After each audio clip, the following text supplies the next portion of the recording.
अनुसूचित जाति और अनुसूचित जनजाति कल्याण संबंधी समिति की शुक्रवार को संसद में पेश रिपोर्ट में कहा गया है कि एमसीडी में 10 साल या उससे अधिक समय की नियमित सेवा देने के बावजूद कई सफाई कर्मचारियों को सेवा में ब्रेक के कारण नियमितीकरण के लाभ। संसद की एक समिति ने कहा है कि दिल्ली नगर निगम के उन सफाई कर्मचारियों को नियमित किया जाना चाहिए जिन्होंने 10 साल की सेवा पूरी कर ली है। अनुसूचित जाति और अनुसूचित जनजाति कल्याण संबंधी समिति की शुक्रवार को संसद में पेश रिपोर्ट में कहा गया है कि एमसीडी में 10 साल या उससे अधिक समय की नियमित सेवा देने के बावजूद कई सफाई कर्मचारियों को सेवा में ब्रेक के कारण नियमितीकरण के लाभ से वंचित किया जा रहा है। संसदीय समिति ने कहा है कि एमसीडी की अनुसूचित जाति और अनुसूचित जनजाति प्रकोष्ठ में शिकायत संबंधी रजिस्टर को दुरुस्त करना चाहिए। समिति की रिपोर्ट में कहा गया है कि यह महसूस किया जाता है कि कई बार ऐसी शिकायतों के उचित रिकॉर्ड के बिना एमसीडी एसटी प्रकोष्ठ के अधिकारियों द्वारा उनकी अनदेखी किए जाने की आशंका होती है।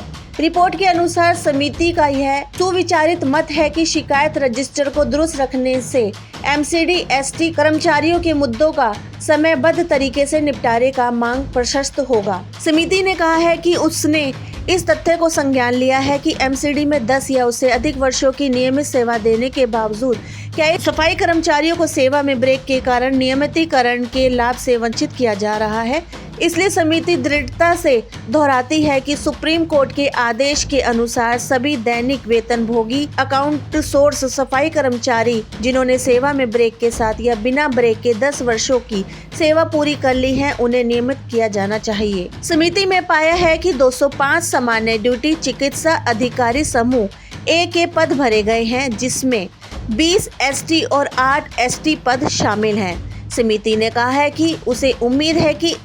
एमसीडी समयबद्ध तरीके से शेष रिक्त पदों को भरने में भी इसी तरह से तत्परता दिखाएगी।